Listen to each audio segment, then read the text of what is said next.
Hello everyone, कैसे हो आप सब लोग। लास्ट क्लास में जो हमारी बात चल रही थी वो चल रही थी पार्टली टैक्सेबल अलाउंस पे। और हम लोगों ने पार्टली टैक्सेबल अलाउंस में अपना जो पहला अलाउंस है HRA, हाउस रेंट अलाउंस, वो हम लोगों ने ख़त्म कर दिया था। आज हम जो स्टार्ट करने वाले हैं वो अपना दूसरा उसी कैटेगरी का यानी पार्टली टैक्सेबल कैटेगरी का दूसरा अलाउंस स्टार्ट करेंगे, जिसका नाम है एंटरटेनमेंट अलाउंस।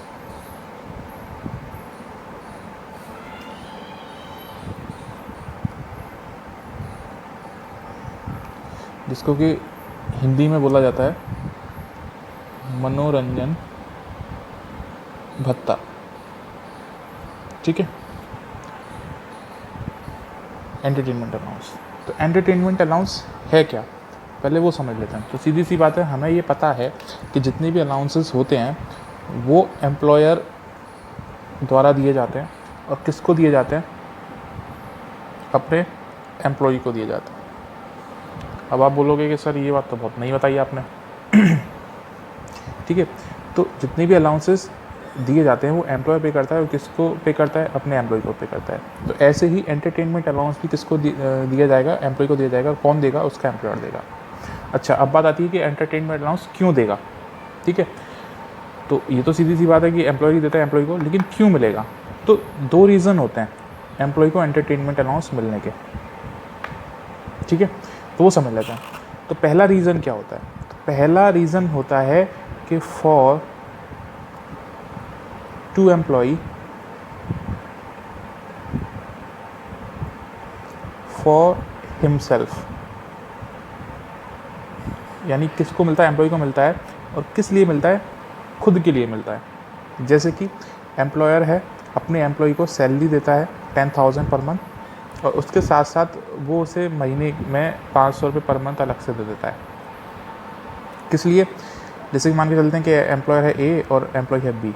ए बोलता है बी, यार तुमने बहुत अच्छा काम किया, बहुत मेहनत करते हो मेरे साथ, अभी काम करना कि ये सैलरी तुम्हारे साथ है, ये 500 रुपये अलग से ले लो, और एक काम करना, अपने बच्चों को लेकर के, अपनी वाइफ को लेकर के, फैमिली को लेकर के कहीं घूम आना, या मूवी देखाना, या कोई एक्टिविटी, या कहीं कुछ खा पी लेना रेस्टोरेंट में जाके। यानी एंटरटेनमेंट के लिए उसने क्या दिया? अलग से उसको एक अलाउंस दे दिया। तो एम्प्लॉयर दे रहा है, किसको दे रहा है? एम्प्लॉय को। तो दो तरीके से मिलता है। पहला तरीका क्या है कि उसके खुद के लिए दे रहा है, यानी आप अपने ऊपर खर्चा कर लो। अब वो कितना खर्चा करता है या नहीं करता है, ये कोई मैटर नहीं करता। ठीक है, अब सपोज़ करो आप बोलोगे सर हो सकता है कि 500 रुपये रख के वो अपनी जेब में ले ले, खर्च करे ही ना, तो वो उसका हेडेक है, करे या ना करे। आप बोलोगे सर 500 रुपये मिले, उसने खर्चा किया, यानी जो बी की वाइफ थी वो ज़्यादा खर्चीली थी, वो 500 रुपये लेते, बी की वाइफ ने 5,000 रुपये खर्च करवा दिए, तो वो भी इसकी प्रॉब्लम नहीं है। यानी खर्च हो रहा है या नहीं हो रहा है, ज़्यादा हो रहा है या कम हो रहा है, वो मैटर नहीं करता। मैटर सिर्फ क्या करता है कि एम्प्लॉयर से आपको मिल कितना रहा है। आपको सिर्फ ये चेक करना है कि एम्प्लॉयर से आपको मिल कितना रहा है। ठीक है, तो ठीक है सर, हमें समझ में आ गया कि यानी एम्प्लॉयर देगा एम्प्लॉय को, और किस लिए देगा? क्योंकि उसके खुद के लिए देगा। अच्छा, अब आप दूसरा रीज़न बताओ। तो दूसरा रीज़न समझ लेते हैं। तो दूसरा रीज़न क्या होता है कि सपोज़ करते हैं कि एम्प्लॉयर है, सेम है ए, ये एम्प्लॉयर है। ठीक है, अब एम्प्लॉयर के कुछ क्लाइंट्स हैं। ठीक है, ये मान के चलते हैं इसके कोई कस्टमर्स हैं या क्लाइंट्स हैं, एम्प्लॉयर से मिलने आते हैं। ये कस्टमर है। अच्छा, मथुरा में एम्प्लॉयर का ऑफिस है, और जो कस्टमर है ना वो मथुरा मिलने आए इससे। अब मिलके वो जाना नहीं चाह रहे, वो कह रहे हैं कि यार हम ना घूमेंगे, लेकिन अब ए के पास उतना टाइम है नहीं कि इन लोगों को लेके मथुरा वृंदावन घूमता रहे। ठीक है, तो क्योंकि उसको अपना बिजनेस भी करना है, तो ए क्या करेगा? अपने एम्प्लॉय को बुलाएगा, बी को, और क्या बोलेगा कि एक काम करो बी, इन तीनों को लेके जाओ, और इनको आप इनका क्या करो? वेलकम करो, स्वागत करो, इनको घुमाओ फिराओ, और इनको मूवीज़ वगैरह दिखा देना, या जो जो भी कुछ कर जाते हैं, इनको अच्छे से, इनको क्या करो? इनका एंटरटेनमेंट करो। ठीक है, यानी अपनी नाक नीचे नहीं होनी चाहिए। तो बी बोलेगा सर चला तो जाऊंगा, लेकिन जो खर्चा होगा वो, यानी 10,000 तो मुझे सैलरी के मिल देते हो आप, अब इसको ही मैं इन तीनों लफंगों के ऊपर खर्च कर दूंगा तो मुझे क्या बचेगा? तो एक कहता है कि यार क्यों परेशान हो रहे हो, सैलरी अलग है, एक काम करते हैं कि मैं तुम्हें अलग से दे रहा हूँ 5,000 रुपये। ठीक है, ये अलाउंस है, एंटरटेनमेंट अलाउंस है, इसको जाके इन तीनों पे खर्च कर दो। ठीक है। यानी अब ए ने, यानी पहला समझ लेते हैं इसका मतलब क्या हुआ कि जो एम्प्लॉय को दो तरीके से एंटरटेनमेंट अलाउंस देता है। पहला तो होता है खुद के लिए, यानी अपने ऊपर ही खर्च करेगा, और दूसरा होता है कि वो कस्टमर्स के लिए, अपने क्लाइंट्स के लिए दे रहा है, यानी एम्प्लॉय को दे रहा है, क्योंकि बिजनेसमैन है, ओनर है, तो इसके पास इतना टाइम नहीं है कि सबको लेकर अपने साथ घूमेगा। तो ए ने क्या किया, बी को अपॉइंट कर दिया कि पैसा लो और इन लोगों को क्या करो, आप रिसेप्शन वेलकम करो या उनको घुमाओ। ठीक है। अब प्रॉब्लम आती है कि 5,000 रुपये किसने दिए, ए ने दिए। अब सपोज़ करते हैं खर्चा हो गया 10,000 का, तो क्या होगा, या 5,000 रुपये इसने दिए और खर्चा हुआ मात्र 2,000 रुपये का, तो क्या होगा। तो इसके लिए ऐसा कोई रूल नहीं है हमारे इनकम टैक्स एक्ट में कि खर्चा कितना हो रहा है, इससे कोई मैटर नहीं करता। आपको सिर्फ ये देखना है कि उसको मिला कितना। ठीक है, यानी उसको मिल कितना रहा है, 5,000 रुपये मिल रहा है, हमें 5,000 से मतलब है। अब क्वेश्चन में आएगा कि इतना खर्च हो गया या इतना कम किया है, ज़्यादा किया, तो उसका हमें कुछ नहीं करना, उसका आप क्या करोगे, इग्नोर कर दोगे। ठीक है, अच्छा सर हमें समझ में आ गया। तो सबसे पहले एंटरटेनमेंट अलाउंस कौन देता है, तो एम्प्लॉयर देता है। किसको देता है, एम्प्लॉय को देता है। अच्छा क्यों देता है, तो दो रीज़न के लिए देता है। तो पहला देता है कि खुद के लिए, यानी अब उसके अपने ऊपर खर्च करने के लिए, और दूसरी तरीके से क्या होता है कि दूसरा मिलता है सर कि ये एम्प्लॉयज़ को, कस्टमर्स के ऊपर खर्च करने के लिए, यानी अपने कस्टमर के ऊपर खर्च करने के लिए। तो अब आप पूछोगे कि सर हमें समझ में तो आ गया कि दो रीज़न से मिल रहा है, लेकिन इनका टैक्स लायबिलिटी का टैक्स ट्रीटमेंट क्या होगा, यानी जब हम लोग टैक्स लायबिलिटी कैलकुलेट करेंगे तो इनका क्या ट्रीटमेंट करें। तो देखो सबसे पहले इस केस को लेकर चलते हैं। तो इस केस में क्या हो रहा है कि एम्प्लॉयर क्या दे रहा है, बी को दे तो रहा है लेकिन अपने काम के लिए दे रहा है, यानी उसका बी को कोई भी बेनिफिट नहीं मिल रहा, और उल्टा इसके लिए अब क्या हो गया, परेशानी हो गई। यानी इनके साथ धूप में बेचारा घूम रहा है, इन तीनों के साथ। यानी पैसे तो मिले लेकिन बी का कोई फ़ायदा है। अगर मैं आपको बोलता हूँ कि ये 10,000 रुपये ले लो और मेरा घर का इलेक्ट्रिसिटी का बिल जमा कराओ, तो उससे आपको क्या बेनिफिट मिला, कुछ भी नहीं, उल्टा परेशानी हो गई कि बिजली का बिल जमा करने जाओगे, लाइन में लगोगे और पूरा धूप में परेशान हो गए। तो इस केस में क्या होता है कि इसको हम लोग क्या करते हैं, इसको हम इग्नोर कर देते हैं, यानी इसको हम लोग, इसका कोई ट्रीटमेंट नहीं होता। यानी अगर ये क्वेश्चन में ये लाइन आ जाती है कि कस्टमर्स थे और उसके लिए एम्प्लॉयर ने कुछ पे किया एम्प्लॉय को उनका रिसेप्शन करने के लिए, वेलकम करने के लिए, तो उस लाइन को आप समझोगे कि वो लाइन क्वेश्चन में है ही नहीं, यानी इसका कोई मतलब नहीं है और कन्फ्यूज़न के लिए दिया जाएगा। ठीक है, लेकिन इस वाले केस में मैं अगर बात करूं, इस वाले केस में क्या मिल रहा है, एम्प्लॉयर को बेनिफिट मिल रहा है, क्योंकि अब वो पैसा किस पे खर्च कर रहा है, वो अपने ऊपर खर्च कर रहा है। तो इसमें क्या होगा, ये जो अलाउंस है ये टैक्सेबल होगा, लेकिन इसमें कुछ एग्जेम्पशन मिलेगी, क्योंकि अगर आप को पता हो तो हम कौन सी कैटेगरी के अलाउंसेस पढ़ रहे हैं, हम लोग पढ़ रहे हैं पार्टली टैक्सेबल कैटेगरी के। तो इसमें कुछ एग्जेम्पशन मिलेगी, वो एग्जेम्पशन हम लोग देख लेते हैं कैसे मिलेगी और किस किस के लिए मिलेगी। ठीक है ना। तो सबसे पहली बात तो हमने पढ़ लिया कि दो रीजंस होते हैं, यानी दो वजह होती हैं जिनके लिए एंटरटेनमेंट अलाउंस दिया जाता है। कौन कौन सी होती है, तो खुद के लिए मिलेगा, दूसरा बिजनेस के कस्टमर्स के लिए मिलेगा। तो कस्टमर्स का है तो वो मिलना ना मिलना बराबर है, उसका कुछ भी नहीं होता। ठीक है, वो सिर्फ क्वेश्चन में पेज और बात करेगा और आपकी कन्फ्यूज़न बढ़ाएगा। अच्छा, अब खुद के लिए मिल रहा है तो वो हमें देखना है कि किस तरह का एम्प्लॉय। तो एम्प्लॉय दो तरीके के होते हैं, आपको पता हो, एक तो होते हैं गवर्नमेंट एम्प्लॉय,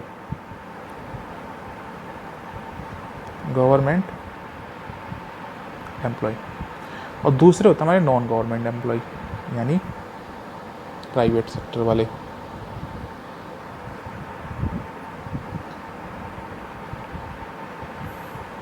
ठीक है, ये सरकारी हैं और ये गैर सरकारी हैं। अच्छा, नॉन गवर्नमेंट वाले को मिलेगा तो फुली टैक्सेबल होगा, फुली टैक्सेबल। अभी आपको ये कन्फ्यूजिंग सा लग रहा होगा, आप सिर्फ अभी इसको क्या करना कि अपनी कॉपी में नोट डाउन करते चलना मेरे साथ, और ये क्वेश्चन होगा तब पूरा कंसेप्ट क्लियर कराऊंगा। ठीक है, गवर्नमेंट एम्प्लॉय के लिए क्या होगा, यानी इसमें क्या होगा कि अगर आपको सपोज़ करिए 500 रुपये पर मंथ मिल रहा है, यानी साल का आपको कितना मिला, तो सर साल का हमें मिल जाएगा 6,000 रुपये। तो ये पूरा 6,000 क्या होगा, आपकी सैलरी में ऐड हो जाएगा। जैसे कि अगर आपको सैलरी मिल रही है 10,000 रुपये पर मंथ और आपको 500 रुपये ये मिल रहा है, तो आपकी सैलरी कितनी मानी जाएगी, 10,500, यानी पूरे पे टैक्स लगेगा। ठीक है, यानी fully taxable non government employ में। अच्छा, गवर्नमेंट एम्प्लॉय में क्या होगा, तो गवर्नमेंट एम्प्लॉय में अगर एंटरटेनमेंट अलाउंस रिसीव हो रहा है तो कुछ ना कुछ आपको एग्जेम्पशन दे दी जाएगी। तो कितनी एग्जेम्पशन दें, तो वो एग्जेम्पशन आप लिखेंगे तो मैं शॉर्ट में लिख देता हूँ, ई entertainment allowance will B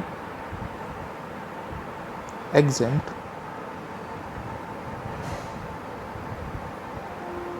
up to least from the following 3 conditions। ठीक है, सेम एचआरए की तरह 3 कंडीशंस हैं जो हमें याद करनी है। इन तीनों कंडीशन में जो सबसे कम होगा वो क्या होगा, हमारा एग्जेम्प्ट हो जाएगा। ठीक है, तो सर कंडीशंस कौन कौन सी है? तो पहली कंडीशन है हमारी एक्चुअल एंटरटेनमेंट अलाउंस रिसीव्ड, आपको मिल कितना रहा है। ठीक है, सेकंड कंडीशन है हमारी ₹5000, ये फिक्स है, ये फिक्स है। इसका मतलब क्या है कि आपकी जो एग्जेम्पशन होगी वो 5000 से ज़्यादा नहीं हो सकती, यानी मैक्सिमम आप कितना एग्जेम्प्ट करोगे, 5000 एग्जेम्प्ट करोगे। तीसरी कंडीशन आती है हमारी 20% और जिसको हम बोलते हैं 1/5 से, दोनों ही चीज़ें सेम है, 1/5 ऑफ बेसिक सैलरी। ठीक है, 3 कंडीशन है। कौन कौन सी कंडीशन है? सबसे पहले आपको मिल कितना रहा है, एक्चुअल एचआरए रिसीव्ड, यानी कि अगर समझ लेते हैं कि 500 रुपये पर मंथ मिल रहा है तो कितना मिल जाएगा, 6000 ही हो जाएगा। ये फिक्स है 5000, ये 5 का ना 4 होगा ना 6 होगा, ये 5000 फिक्स रहेगा। ठीक है, थर्ड कंडीशन क्या आती है, 20% ऑफ बेसिक सैलरी। अच्छा, एचआरए में याद करो, एचआरए में हम लोग सैलरी क्या लेते थे? एचआरए में मैं आपसे पूछ रहा हूँ, एचआरए में हम लोग सैलरी क्या लेते थे? ठीक है, पंकज कह रहा है कि बेसिक सैलरी, डीए, डीएनएस पे और कमीशन। वेरी गुड पंकज, चलो इस बंदे का दिमाग काम कर रहा है। एचआरए में जब हम लोग सैलरी कैलकुलेट करते थे, हम 4 चीज़ें लेते थे, यानी बेसिक सैलरी भी लेते थे, डीए लेते थे अगर वो एम्प्लॉयमेंट का पार्ट है, सैलरी का पार्ट है, तो डीएनएस पे लेते थे, और कमीशन लेते थे अगर वो परसेंट में दे रखा है। ठीक है, लेकिन इस वाले केस में यानी ये थोड़ा कन्फ्यूजिंग होता था, तो इसलिए ना हमें थोड़ी सहूलियत दे दी कि जब आप एंटरटेनमेंट अलाउंस के एग्जेम्पशन निकालोगे तो आपको ना कमीशन से मतलब है, ना डीपी से मतलब है, ना डीए से मतलब है, आपको सिर्फ और सिर्फ क्या चाहिए, बेसिक सैलरी चाहिए। बोले सर ये तो बहुत अच्छी बात है। ठीक है, तो इसमें ये हमें बेनिफिट मिल गया है। तो आपकी जो भी सैलरी होगी आप उसका 20% ले लोगे। मैं मान के चलता हूँ कि सैलरी हम लोगों ने साल की निकाली 1,20,000, 10,000 पर मंथ थी, साल के हो 1,20,000, 1,20,000 का 20% निकालोगे तो वो होता है 24,000 रुपये। ठीक है, तो अब तीनों में लीस्ट कौन सा? तो तीनों में लीस्ट हो गया आपका सर 5000, तो एग्जाम कितना हो जाएगा, 5000 हो जाएगा। अगर मैं मान के चलता हूँ कि ये निकल के आता 2,000 रुपये, ठीक है, एग्जाम्पल ले रहा हूँ, सिर्फ 2,000 निकल के आता, तो अब एग्जाम कौन सा होता, 2,000। पसंद आ गई? यानी कि मैं फिर से समझा देता हूँ कि सबसे पहली बात, एंटरटेनमेंट अलाउंस सर क्यों मिलता है? तो एंटरटेनमेंट अलाउंस 2 वजह से मिलता है। पहला, एक तो एम्प्लॉय खुद के लिए मिलेगा, दूसरा मिलेगा बिजनेस के कस्टमर्स के लिए। तो बिजनेस के कस्टमर्स के लिए मिलेगा तो उसका हम कुछ नहीं करेंगे। खुद के लिए मिलेगा तो फिर हम देखते हैं कि एम्प्लॉय कौन सा है, गवर्नमेंट है या नॉन गवर्नमेंट है। अगर नॉन गवर्नमेंट एम्प्लॉय है तो वो पूरा का पूरा टैक्सेबल होगा, यानी कुछ भी रियायत हम लोग उसे नहीं देंगे। अगर वो गवर्नमेंट एम्प्लॉय है तो फिर हम लोग 3 कंडीशंस चेक करते हैं, तीनों में जो सबसे कम होगा वो क्या होता है, एग्जेम्प्ट हो जाता है। क्लियर है? आप चाहो तो इसको लिख लेना या इसका स्क्रीनशॉट लेना, जैसा भी आपको सूटेबल लगे। अब हम ये क्वेश्चन करते हैं। सबसे पहले क्वेश्चन हम लोग देखते हैं, उसके बाद फिर हम अपना आगे देखेंगे। ठीक है, तो क्वेश्चन क्या है हमारे पास,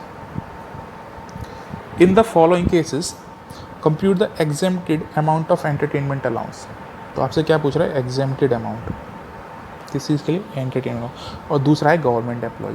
आप यहाँ चेक कर लोगे कि गवर्नमेंट है या नॉन गवर्नमेंट। अगर आपसे पूछता है कि exempted amount of entertainment allowance of non government employ, तो आपको सीधा पता होना चाहिए कि नॉन गवर्नमेंट के केस में तो एग्जेम्प्ट कुछ होता ही नहीं, सारा का सारा क्या होता है, टैक्सेबल होता है, क्योंकि उसने दे दिया गवर्नमेंट एम्प्लॉय। अच्छा, हमें क्या क्या दिया हुआ है, तो हमें दिया हुआ है salary 6,000 per month, received entertainment allowance 500 per month since 1998, यानी उसको मिल रहा होगा, हमें कोई मतलब नहीं। The employ started service since 28 Feb 1985, यानी उसने सर्विस की थी स्टार्ट 1985 में, तो उसमें कोई मतलब नहीं। फोर्थ पॉइंट देख लेते हैं। As per the conditions of his service, यानी जो उसकी सर्विस यानी जो वो अपनी नौकरी कर रहा है उसमें कुछ कंडीशंस थी। कंडीशंस क्या थी कि he had to entertain the customers of the concern in a club, यानी जो कंपनी थी उसके कुछ कस्टमर से उनको उसको क्या करना था, एंटरटेन क्लब ले जाना था और उनका मनोरंजन करवाना था। The actual entertainment expenses 10,000 were paid by the employer direct to club, यानी कि उसका जो खर्चा हुआ था क्लब का वो 10,000 रुपये हुआ था और जो कि एम्प्लॉयर ने डायरेक्ट क्लब को दे दिया। यानी एम्प्लॉय का काम सिर्फ इतना था उन लोगों को ले गया और जाके उनका जो भी खिला के उन्हें खिला पिला के और उनको पूरा जो भी कुछ था वापस ले आया। ठीक है, तो यानी यहाँ पे एम्प्लॉय को तो कोई फैसिलिटी मिली नहीं, क्या उसका कुछ फ़ायदा हुआ? नहीं हुआ। अगर उसके बीवी बच्चे जा रहे होते तो सर फ़ायदा होता, तो वो तो गए नहीं, तो क्या उसको कोई बेनिफिट मिला? नहीं मिला। तो इस पॉइंट का कुछ नहीं होगा, इसका भी कुछ नहीं होगा। सिर्फ 2 पॉइंट देखते हैं, यानी एक तो सैलरी मिल रही है 6,000 पर मंथ और इस क्वेश्चन में क्या बचा है, उसको एंटरटेनमेंट अलाउंस मिला है 500 पर मंथ का। तो 3 कंडीशंस हमारे पास हैं, कौन कौन सी हैं? एक्चुअल एंटरटेनमेंट अलाउंस रिसीव, तो एक्चुअल में हम लोगों को उसको कितना मिला है, तो मिल रहा है 500 रुपये पर मंथ, यानी received entertainment allowance 500 per month. तो 500 पर मंथ मिल रहा है, तो 500 इंटू 12 करेंगे तो क्या आएगा, 6,000। एक्चुअल एंटरटेनमेंट अलाउंस कितना हो गया, 6,000। सेकेंड कंडीशन, सर हाँ बेटा हमें पता है यहाँ 5,000 आएगा, ठीक है चलो ठीक है। तीसरी कंडीशन क्या आती है, 20% ऑफ 1/5 ऑफ बेसिक सैलरी। तो बेसिक सैलरी निकाल लें तो आपको बेसिक सैलरी दी हुई है, कितनी है, 6,000। बेसिक सैलरी कितनी है, 6,000। तो साल की कितनी हो जाएगी, मैं आपसे बात करूँ तो साल की हो जाएगी 6,000 और उसमें क्या करेंगे हम लोग 12 से मल्टीप्लाई कर देंगे, यानी कितना हो जाएगा 72,000, 72,000 रुपये।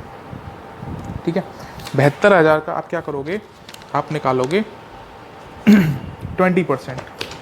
तो आप मुझे बताओ फटाफट 72,000 का 20% कितना आएगा।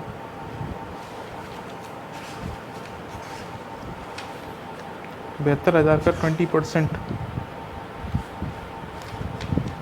कितना टाइम लगा रहे हो यार।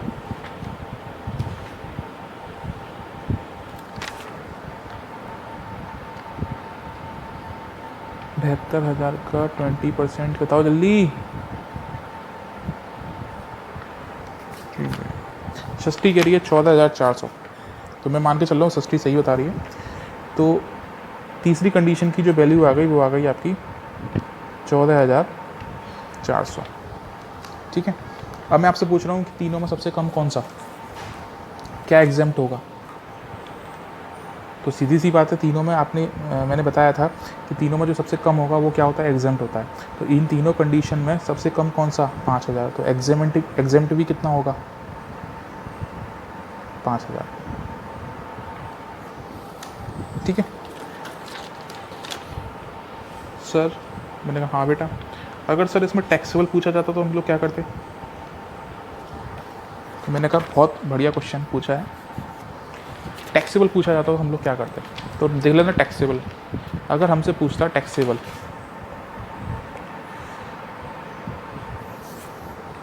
ठीक है, ये समझते हैं कि हमें पहली बार मिला कितना। तो एंटरटेनमेंट अलाउंस रिसीव्ड कितना है, मैंने आपसे पूछा एंटरटेनमेंट अलाउंस रिसीव्ड कितना है। तो पंकज कह रहा है 6,000 रुपये मिल रहे हैं, वेरी गुड पंकज। तो 500 रुपये पर मंथ मिल रहे हैं और 12 से यानी कितना हो गया, 6,000 रुपये। अच्छा 6,000 रुपये मिल रहे थे, ठीक है, इसमें तो कुछ माफ़ हुआ, कितना माफ़ हुआ, तो वो 5,000 रुपये माफ़ हो गया। तो टैक्सेबल कितना होगा, 1,000। ठीक है, बात समझ में आ गई सर। जैसे HRA में टैक्सेबल निकाल लेते, ऐसे ही सेम हमें किस में निकालना है, इसमें निकालना है। ठीक है, अच्छा तो अब एक और क्वेश्चन करते हैं, आप चाहो तो इसका स्क्रीनशॉट ले लो। एक और क्वेश्चन देखते हैं।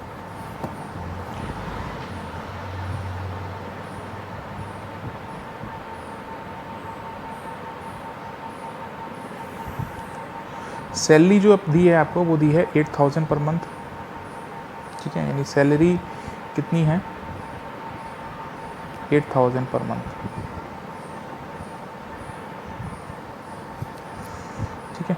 उसके बाद आपसे कह रहा है कि जो डियरनेस पे है वो है 10% ऑफ सैलरी, यानी डियरनेस पे है वो है 10% ऑफ सैलरी पर मंथ, यानी सैलरी है आपकी 8,000 पर मंथ, तो डियरनेस पे हो जाएगा 800 पर मंथ।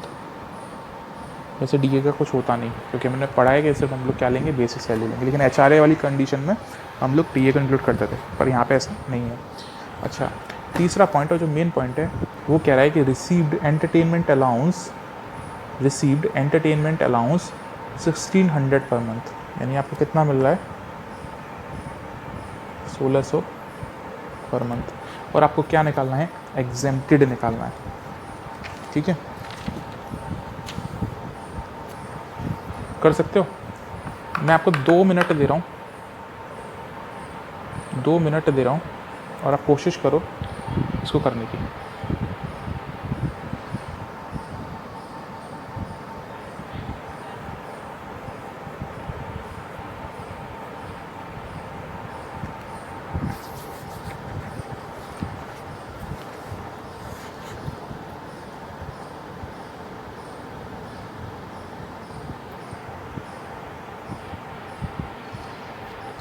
देखिए आंसर आना स्टार्ट हो रहे हैं। अजय कह रहा है सर 5,000 एग्जेम्प्ट होगा। सृष्टि कह रही है 5,000। आलोक का आंसर आ गया 5,000। विष्णु कह रहा है 5,000।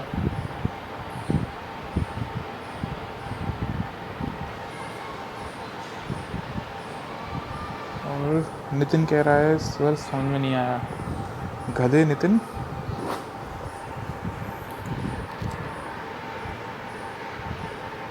चलो ठीक है, मैं ही कराता हूँ। 3 कंडीशंस हैं। सबसे पहली कंडीशन है एक्चुअल एंटरटेनमेंट अलाउंस रिसीव्ड, ठीक है। सेकंड कंडीशन है आपकी ₹5,000, और थर्ड कंडीशन है 20% ऑफ बेसिक सैलरी। देखो प्रॉब्लम क्या है कि ये कंडीशंस जो भी मैं आपको लिखा रहा हूँ ये आपको याद करनी पड़ेगी। जैसे एचआरए की जो कंडीशंस थी, ठीक है, वो भी आपको याद करनी पड़ेंगी। कौन कौन सी थी, तो एक्चुअल एचआरए रिसीव्ड, सेकंड थी rent paid minus 10% of salary, third थी 50% ऑफ सैलरी मेट्रो सिटीज़ में, 40% city of salary in other cities. ये सारी जो चीज़ें हैं वो आपको याद करनी पड़ेंगी। अब आप सोचो कि मैं आपको रटा दूँ तो वो पॉसिबल नहीं है, या आप सोचो कि बिना याद किए ऐसा काम हो जाए तो वो भी पॉसिबल नहीं है, ठीक है ना। तो टैक्सेशन बहुत ईजी भी है और बहुत टफ भी है। अगर कंडीशंस और आपको सेक्शंस प्रोविजंस अगर आपको ठीक से याद हो रही हैं तो बहुत इजी है, और अगर वो चीज़ें याद नहीं हो पा रही हैं या आप करना नहीं चाह रहे हो तो फिर ये थोड़ा टफ भी पड़ जाता है। क्योंकि क्वेश्चन में अगर सपोज़ करिए क्वेश्चन ऐसा आ जाए और आपको बस यही कंडीशंस ही नहीं पता होंगी तो आप क्या करके आओगे, कुछ भी नहीं। तो क्वेश्चन पे आते हैं। तो 3 कंडीशन हमारे पास हैं, हमने अभी भी पढ़ी है। Actual entertainment allowance received, second है 5,000, और थर्ड है आपकी 20% ऑफ बेसिक सैलरी। तो एक्चुअल एंटरटेनमेंट अलाउंस रिसीव आपको कितना हो रहा है, तो वो हो रहा है आपको 1,600 रुपये पर मंथ, ठीक है, 1,600 रुपये पर मंथ। 1,600 रुपये पर मंथ को आप जब साल का बनाओगे तो कितना हो जाएगा, ये हो जाएगा आपका शायद 19,200 रुपये। कोई दिक्कत नहीं। सेकंड कंडीशन आपकी बोली रही है 5,000 रुपीज़, यानी ये तो फिक्स है। और इसमें क्या करना है, तो इसमें आपको करना है 20% ऑफ सैलरी, 20% ऑफ सैलरी। तो 20% ऑफ सैलरी निकालने के लिए क्या करेंगे, तो पहले 8,000 रुपीज़ मल्टीप्लाई 12, ये कितना निकल आया, साल का निकल आया। कितना निकल के आएगा, 96,000। अब इस 96,000 का आप 20% ले लो। ध्यान रखना डीए को इंक्लूड नहीं करेंगे, क्योंकि यहाँ पे हम सिर्फ क्या लेते हैं, बेसिक सैलरी लेते हैं, ठीक है। डीए को, कमीशन को, किसी भी चीज़ को हम यहाँ पे इंक्लूड नहीं करेंगे। तो 96,000 का 20% आप लोग निकालोगे तो वो आएगा 19,200। ये कितना आ गया, 19,200। तीनों कैटेगरी में कम कौन सा, तो 2 कैटेगरी तो सेम ही आ रही हैं, 2 कंडीशन तो सेम ही आ रही हैं, तो सबसे कम कौन सा, 5,000। तो यानी माफ़ भी कितना हो जाएगा, 5,000, ठीक है। अब मैं आपसे पूछता हूँ टैक्सेबल कितना होगा, तो टैक्सेबल निकालने के लिए मिला कितना 19,200, कितना माफ़ हो गया 5,000 माफ़ हो गया, तो टैक्सेबल कितना होगा 14,200। बस समझ में आई? ठीक है सर, समझ में आ गई। तो एंटरटेनमेंट अलाउंस इतना ही है, इतना ज़्यादा टफ नहीं है। तो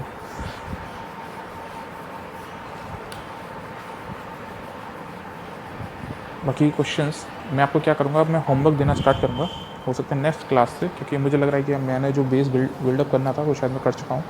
तो अब मैं आपको अगली क्लास से होमवर्क देना स्टार्ट करूँगा, और फिर हम डेली क्लास में उसको सबसे पहले हम लोग क्या करेंगे, अपने होमवर्क को डिस्कस किया करेंगे, उसके बाद फिर हम लोग अपना नया टॉपिक स्टार्ट करेंगे।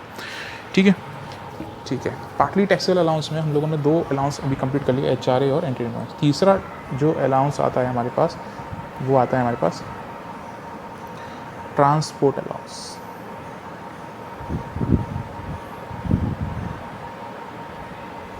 ठीक है, ट्रांसपोर्ट अलाउंस क्या होता है? तो ट्रांसपोर्ट अलाउंस होता है कि जब एक एम्प्लॉयर अपने एम्प्लॉय को कुछ पैसे देता है, ठीक है, पैसे दे रहा है। पैसे किस लिए दे रहा है? कि एम्प्लॉय है वो क्या करता है,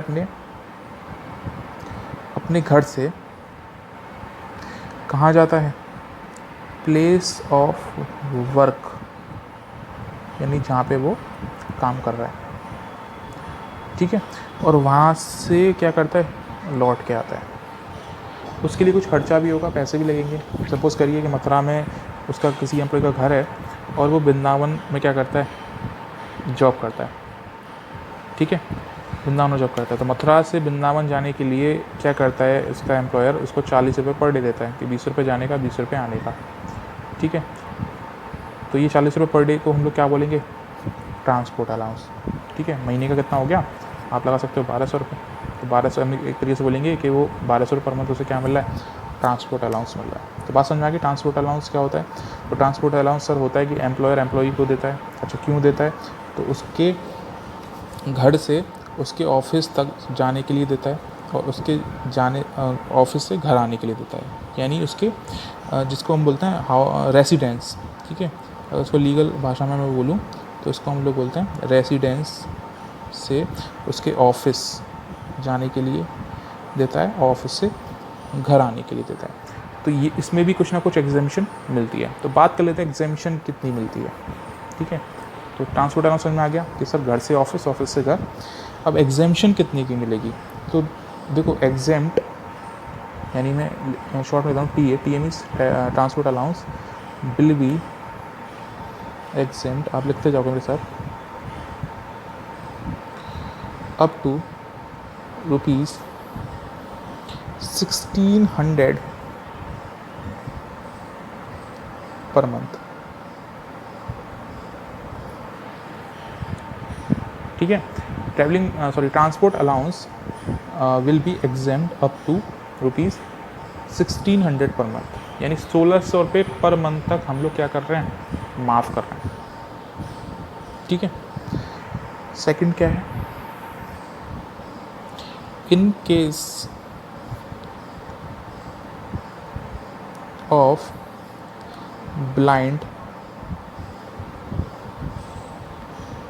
एंड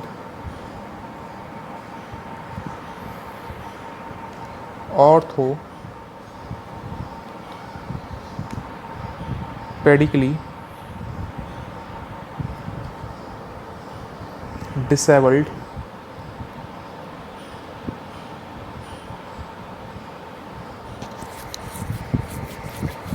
persons या employee transport allowance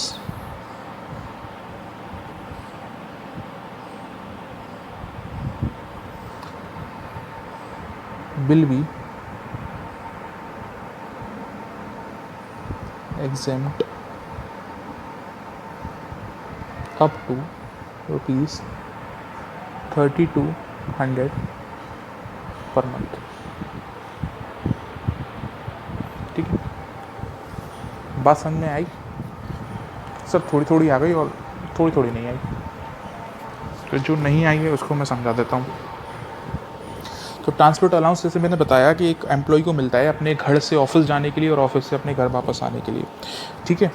तो दो तरह के एम्प्लॉय हो सकते हैं। यहाँ पे आप बोलोगे कि सर गवर्नमेंट तो वो चक्कर नहीं है, लेकिन दो तरीके क्या है कि एक है बंदा, सपोज करते हैं ए एम्प्लॉय हैं दोनों, अब यहाँ पे ए एम्प्लॉय नहीं है, ठीक है। अब भगवान की कृपा है, सब कुछ सही सलामत है। तो ए क्या करता है, अपने ऑफिस से सॉरी घर से ऑफिस जाता है, घर से ऑफिस जाता है, ऑफिस से घर आता है, ठीक है।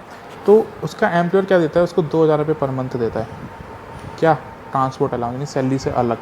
तो हम लोग क्या करेंगे, 1600 पर मंथ तक तो उसका क्या हो जाएगा, माफ़ हो जाएगा, और 400 रुपये पर मंथ क्या हो जाएगा, टैक्सेबल हो जाएगा। बात समझ में आई? ठीक है। सपोज़ करते हैं अगर सर 1500 मिल रहे होते तो क्या होता, तो 1500 मिल रहे होते तो 1500 पर मंथ मिल रहा है और हम 1600 तक क्या कर रहे हैं, माफ़ कर रहे हैं, तो यानी कुछ भी टैक्सेबल नहीं होता, पूरा पूरा क्या एग्जम्प्ट रहता है। यानी कि 1600 तक मिल रहा है, 1600 तक मिल रहा है पर मंथ, तो पूरा का पूरा माफ़ है। 1200 मिले, 1300 मिले, 1400 मिले, तो कोई टैक्स नहीं लगेगा, कोई टैक्स लायबिलिटी इम्पोज नहीं होगी, ठीक है। तो वो पूरा पूरा माफ़ होगा। अगर 1600 से ज़्यादा जाता है, सपोज़ करो 1800 मिला है तो 200 रुपये टैक्सेबल हो जाएगा। अगर 1600 से 1900 जा रहा है तो 300 रुपये टैक्सेबल हो जाएगा। तो ठीक है सर, समझ में आ गया। नेक्स्ट पॉइंट क्या कहता है, नेक्स्ट पॉइंट कहता है in case of blind and orthopaedically. Blind का मतलब आपको पता है, ये अंधा है कोई एम्प्लॉय, ठीक है। और ऑर्थोपेडिक मतलब होता है कि उसको कोई सपोज़ करिए पैरालिसिस है, या पैर में लकवा हो गया है, या पोलियो हो गया है, या फिर कोई परेशानी है जिसको उसे चलने फिरने में प्रॉब्लम होती है, या व्हील चेयर पर चलता है, या उसे किसी दूसरे बंदे की हेल्प की ज़रूरत होती है चलने फिरने के लिए, ठीक है, जाने आने के लिए।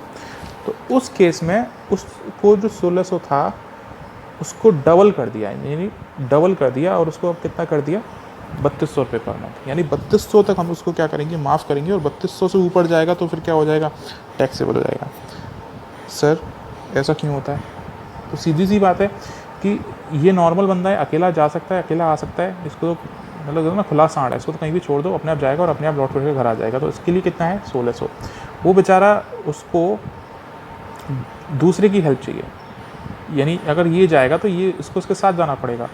तो 1600 इसके और 1600 इसके, यानी दोनों को बढ़ा करके कितना कर दिया गया, 3200 पर मंथ कर दिया गया, ठीक है। यानी 3200 तक मिल रहा है तो एग्जेम्प्ट है, 3500 मिल रहा है तो क्या होगा, तो 3500 मिल रहा है, 3500 में 3200 माइनस कर देंगे, यानी 300 रुपये पर मंथ क्या हो जाएगा, टैक्सेबल हो जाएगा, ठीक है। ये आपको क्या करना पड़ेगा, याद करना पड़ेगा, ठीक है सर, कर लेंगे याद। ट्रांसपोर्ट अलाउंस हमारा इतना ही है, ज़्यादा कुछ नहीं है। अगला जो अलाउंस आता है हमारा, यानी कि पार्टली टैक्सेबल अलाउंस की सीरीज़ का, मैं मान के चलता हूँ ये 4th अलाउंस जो आएगा वो होता है हमारा अंडरग्राउंड अलाउंस। अंडरग्राउंड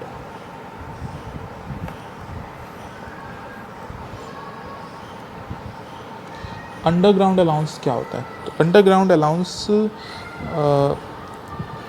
उन एम्प्लॉयज़ को दिया जाता है जो कोयले की जो माइंस होती हैं, ठीक है, माइंस होती हैं, हो सकता है कोल माइंस हो गई, गोल्ड माइंस हो गई, ठीक है, ऑयल एक्सप्लोरेशन साइट्स हो गई जहाँ तेल निकाला जाता है। ऐसे एम्प्लॉयज़ जो यहाँ काम करते हैं, ठीक है, क्योंकि ये जो खाने होती हैं यहाँ काम करना बहुत ज़्यादा डिफ़िकल्ट होता है कि आप ज़मीन के आप 400 फुट 500 फुट नीचे जा करके और आप क्या कर रहे हैं, उसको खोद करके कोयला निकाल रहे हैं, जो भी गोल्ड वगैरह निकाल रहे हैं, ऑयल निकाल रहे हैं, तो वो क्या होता है, बहुत ज़्यादा डिफ़िकल्ट काम हो जाता है। तो उसके लिए कुछ अलाउंस अलग से मिलता है, और ये अलाउंस सिर्फ उन्हीं एम्प्लॉयज़ को मिलता है कि जो इस तरह के कामों में एंगेज्ड होते हैं। यानी अगर मैं सपोज़ करो कि मैं अपने घर में AC में बैठा हुआ हूँ, या मैं किसी ऐसी जगह जॉब कर रहा हूँ, अपने ऑफिस में AC में बैठा हुआ हूँ, और मैं सोचूँ अपने एम्प्लॉयर से कि आप हमें अंडरग्राउंड अलाउंस दे दो, क्या मिलेगा, नहीं देगा, मुझे जूते मार के भगाएगा कि एक तो बैठा बैठा यहाँ पंखा और AC का बिल बढ़ा रहा है, ऊपर से अंडरग्राउंड अलाउंस चाहिए। तो पहली बात समझ में आती है अंडरग्राउंड अलाउंस कौन से एम्प्लॉयज़ को मिलेंगे, तो अंडरग्राउंड अलाउंस सिर्फ उन एम्प्लॉयज़ को मिलेंगे जो माइंस में या ऑयल एक्सप्लोरेशन साइट से ऐसी कोई जगह काम कर रहे हो, ठीक है। अच्छा, मिल रहे हैं तो फिर इसका क्या मतलब होगा, तो मिल रहे हैं तो सर अलाउंस है, फ़ायदा ले रहा है, तो हम क्या करेंगे, तो underground allowance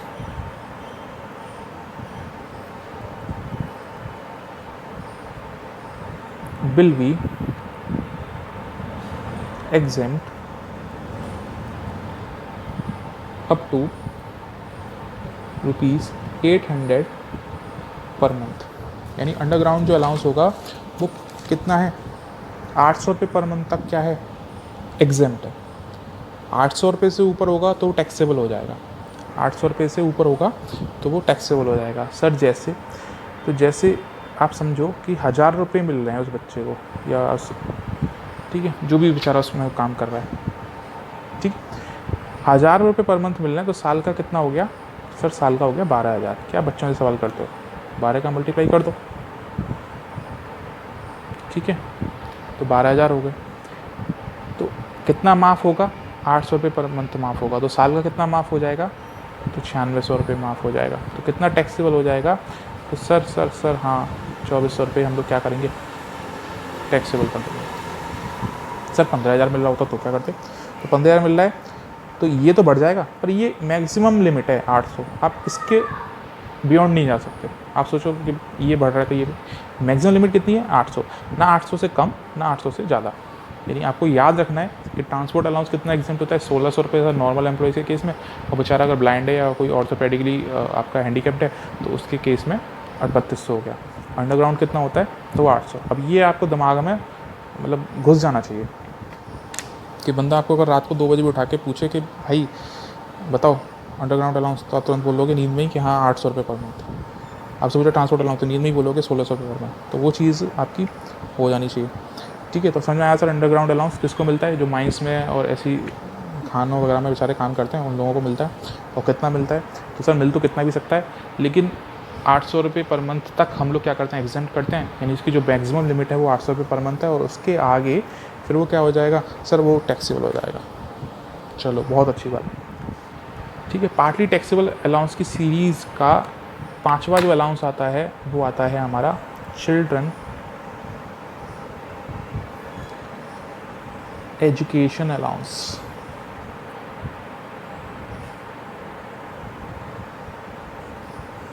children education allowance, जिसको हम लोग शॉर्ट में बोलते हैं CEA, चिल्ड्रन एजुकेशन अलाउंस।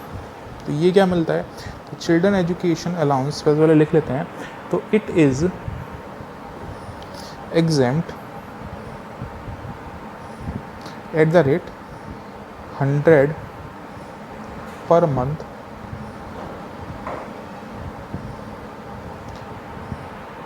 पर child up to maximum of 2 children. It is exempt at the rate 100 per month per child up to maximum of 2 children. Sir ये क्या हुआ, तो ये हुआ, इसको समझते हैं कि एम्प्लॉयर है और ये बेचारा एम्प्लॉय है, A और B, ठीक है। ए क्या कह रहा है कि बी बेचारा टेंशन में। अब ए ने पूछा कि यार क्या हुआ, क्यों टेंशन में, तो बी कह रहा है कि बी कह रहा है कि यार क्या करूं, बच्चों की पढ़ाई का खर्चा बहुत बढ़ गया है और सैलरी इतनी है नहीं मेरी कि उनकी पढ़ाई का खर्चा ठीक से बियर कर सकूं। तो ए कह रहा है कि क्यों टेंशन ले रहा है, कितने बच्चे हैं तेरे, तो बोला 2 बच्चे हैं। कि ठीक है कोई नहीं, इनका जो पढ़ाई का खर्चा है 2000 रुपये एक बच्चे के हिसाब से, यानी पर मंथ और पर चाइल्ड, इसको बोलते हैं पर मंथ पर चाइल्ड। एक बच्चे के हिसाब से 2000 हर महीने का मेरे से ले लियो, यानी कि महीने में कितना मिलेगा, 4000 रुपये। और ये किसके लिए, तेरी सैलरी से अलग है, और उसको हम लोग क्या नाम देंगे, CEA, चिल्ड्रन एजुकेशन अलाउंस, ठीक है। अब बात आती है यहाँ पे कि टैक्सेबल, क्या ये सैलरी का पार्ट माना जाना चाहिए या नहीं माना चाहिए। तो सीधी सी बात है, अलाउंसेज हैं तो सैलरी में इंक्लूड होंगे। तो कुछ, क्योंकि बेचारा परेशान है, अब आप इस पर एक तो वो उसकी मदद कर रहा है और आप इस पर टैक्स लगा दो तो फिर मदद आएगी, ठीक है। तो कुछ इसको एग्जेम्पशन दे देंगे। इनकम टैक्स वाले क्या करते हैं कि भाई हम ऐसा करेंगे कि कुछ तेरा भी लॉस नहीं होने देंगे, कुछ ना कुछ तुझे एग्जामिशन इसमें दे देंगे। तो वो एग्जामिशन कितनी मिलती है?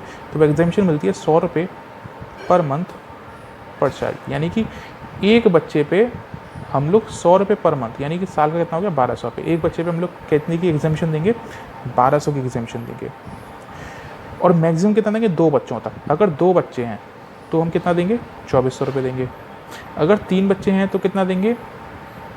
तो भी कितना देंगे? 2400। 4 बच्चे हैं तो कितना देंगे? 2400। मतलब कि सिर्फ 2 बच्चों तक एग्जामिशन मिलेगी। अगर मालूम पड़ा तुम्हारे 12 बच्चे हैं तो क्या हम ऐसी एग्जामिशन देंगे? नहीं देंगे। यानी बच्चे कितने भी हों, अगर एक बच्चा है तो 1200 रुपये की देंगे, यानी 100 रुपये पर मंथ। 2 बच्चे हैं तो मिलेंगे 2400। और 3 भी हैं तो मैक्सिमम आपकी एग्जामिशन कितनी रहेगी? 2400 रहेगी। तो सर थोड़ा सा कन्फ्यूजिंग सा हो गया, उधर ना दिमाग घूम गया। तो एक क्वेश्चन लेके चलते हैं कि सपोज़ करो मेरे पास वैसे क्वेश्चन है नहीं, मैं क्रिएट करता हूँ एग्जांपल। एक पर्सन है ए के 3 बच्चे हैं,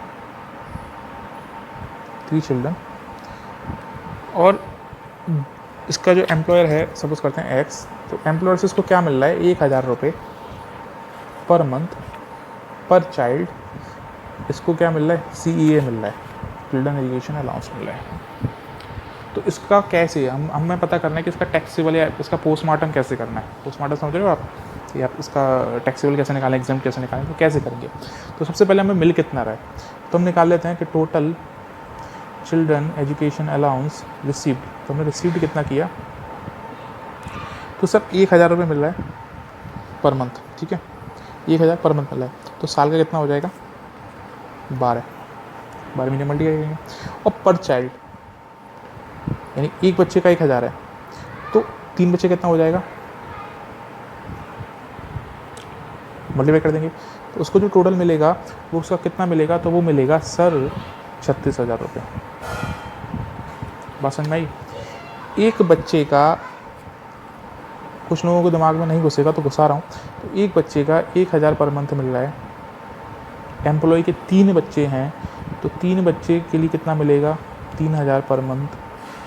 तो जब 3 बच्चों के लिए 3000 पर मंथ मिलेगा तो साल का कितना हो जाएगा? तो साल का हो जाएगा 36,000 रुपये, ठीक है। ध्यान करने वाली बात यह है कि एम्प्लॉयर चाहे जितने मर्जी बच्चों का दे। अगर एम्प्लॉय की, मैंने इस एग्जांपल दिया 10 बच्चे हैं या 12 बच्चे हैं, तो एम्प्लॉयर चाहे कि अपनी सारी संपत्ति 10 या 12 बच्चों पर लौटा दे, हमें उसको कोई एतराज़ नहीं है। लेकिन हम सिर्फ कितने बच्चों का एग्जाम्प्ट करेंगे? मैक्सिमम 2 बच्चों का, ठीक है।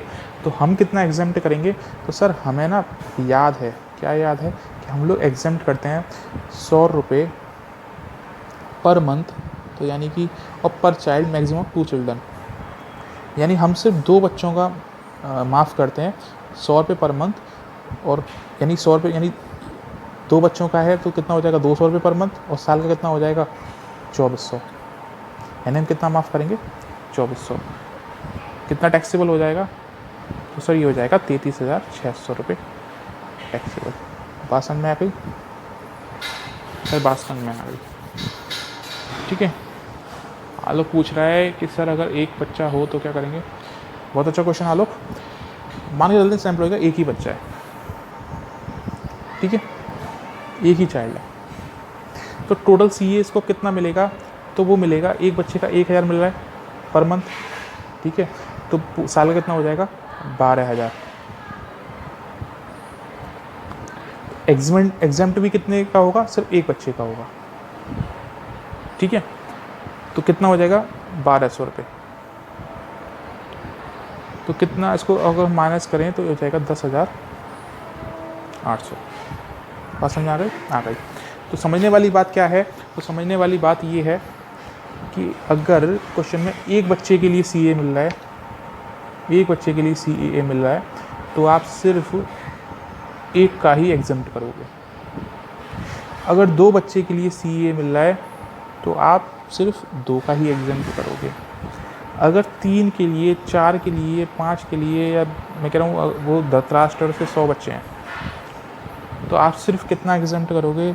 सिर्फ 2 बच्चों का ही एग्जाम्प्ट करेंगे, क्योंकि हम 2 और हमारे 2, हम नहीं चाहते कि देश की जनसंख्या ज़्यादा बढ़े, इसलिए 2 बच्चे ही एग्जेम्प्ट करेंगे। वो बाकी का अलग है कि आपके कितने बच्चे हैं और एम्प्लॉयर आपको क्या दे रहा है, हमें उससे मतलब नहीं, हम सिर्फ कितना देंगे, 2 बच्चों का एग्जेम्प्ट करेंगे। क्लियर है? हाँ ठीक है सर, समझ में तो आ गया। अगला देखते हैं हॉस्टल अलाउंस।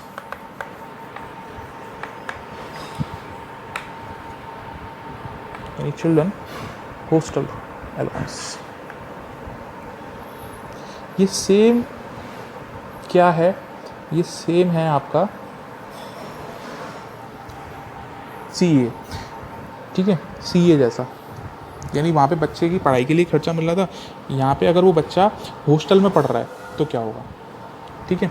तो इसमें लिख लेते हैं हम लोग, it is exempt at the rate 300 per month per child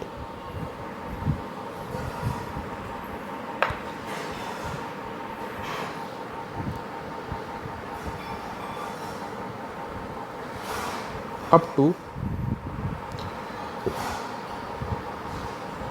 maximum of 2 children। Same, यानी वहाँ पे कितना मिल रहा था, सिर्फ 100 रुपये एग्जामेशन मिल रही थी, यहाँ पे उसको बढ़ा करके क्यों कर दिया, कितना कर दिया, 300 रुपये।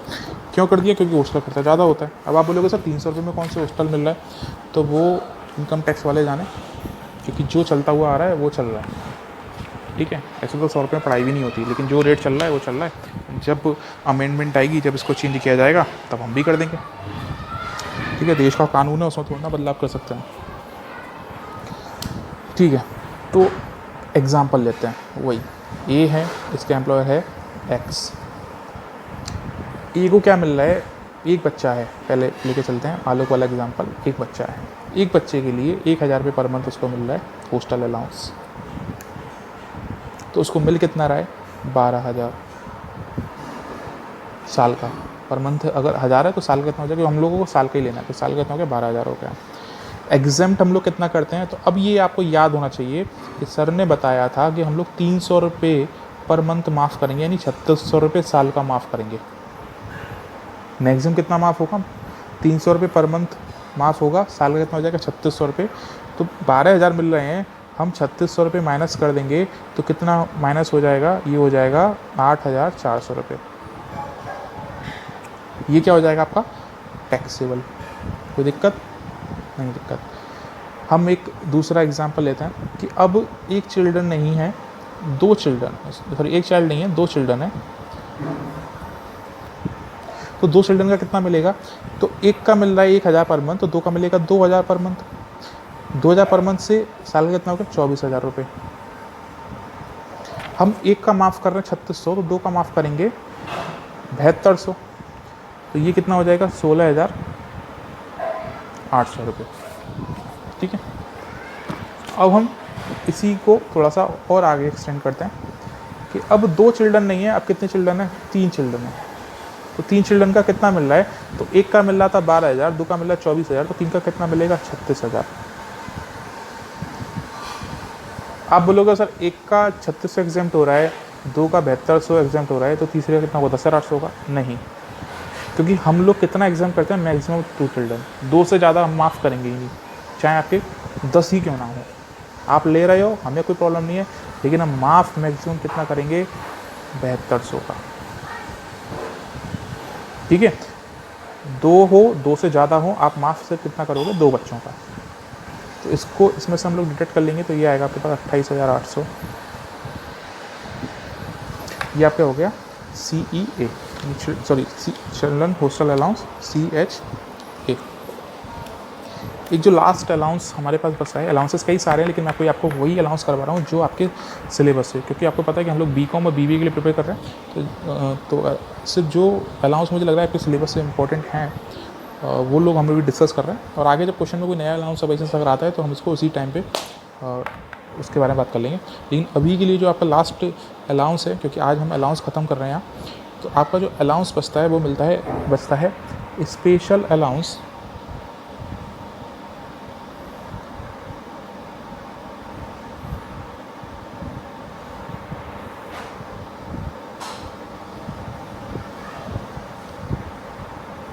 टू एम्प्लॉयज़ ऑफ ट्रांसपोर्ट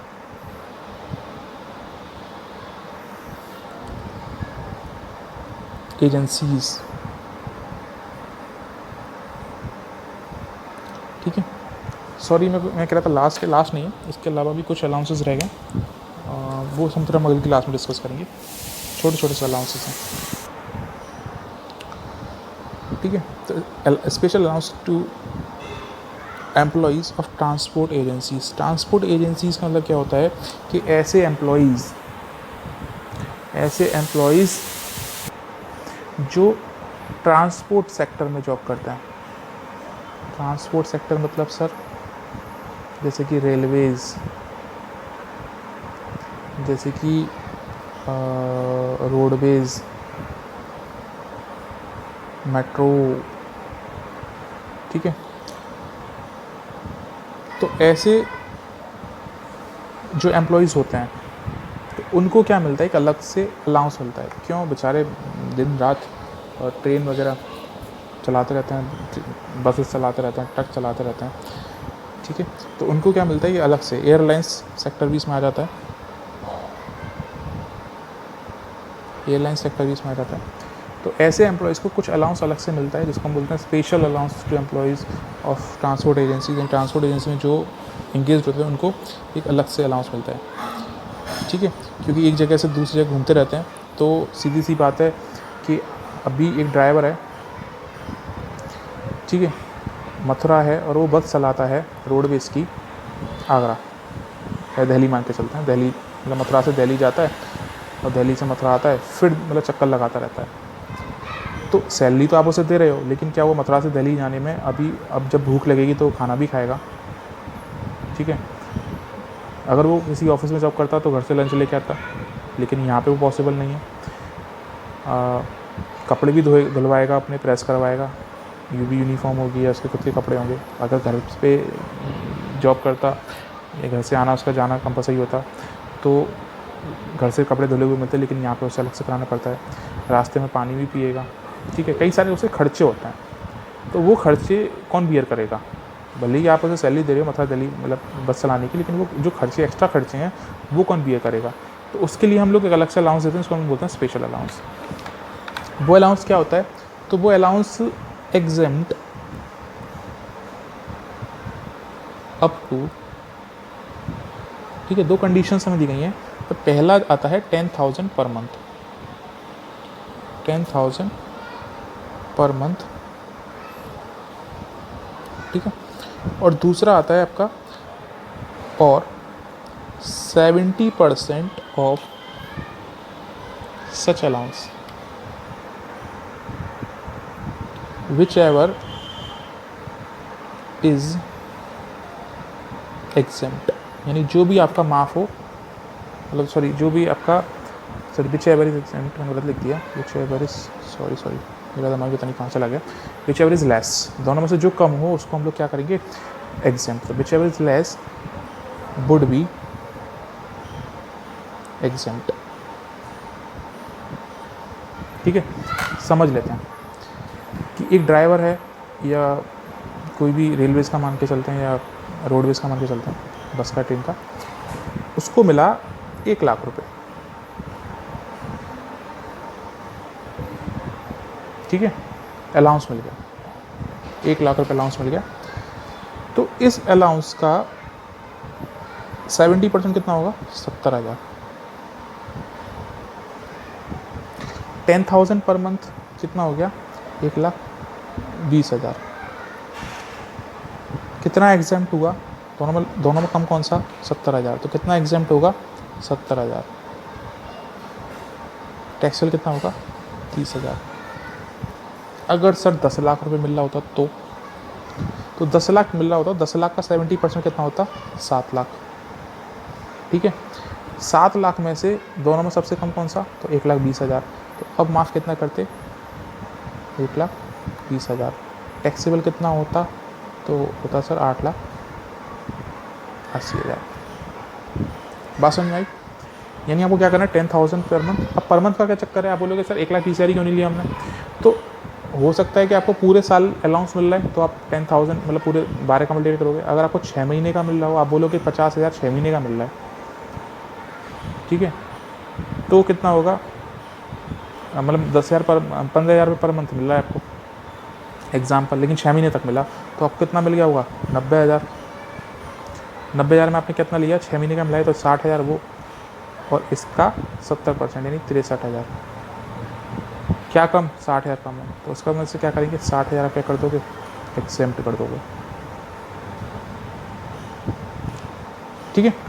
बाकी के ये क्वेश्चंस अभी हम लोग क्या करने वाले, जब भी हम लोग कंप्लीट कर देंगे अपने अलाउंसेस पर क्यूजिट पूरे, तो फिर क्वेश्चंस आएंगे। अभी जो हम क्वेश्चंस कर रहे हैं वो आई थिंक वो 5% उसका लेवल भी नहीं है जो क्वेश्चंस आगे आने वाले हैं, तो वो क्वेश्चंस आएंगे तब। ये जो मैंने अलाउंस कराए हैं आपको, एजुकेशन अलाउंस, हॉस्टल अलाउंस और ये सारे, तब इनके जो पूरा कंसेप्ट है वो सब ठीक से क्लियर होगा, और तब जा करके थोड़ा सा इसकी जो पिक्चर है वो क्लियर हो पाएगी, ठीक है। तो कुछ अलाउंसेस आपके रह गए हैं, वो हम अगली क्लास में करेंगे, क्योंकि ये क्लास थोड़ी सी लंबी हो रही है। तो आज के लिए बस इतना ही। Thank you, stay home, stay safe, bye.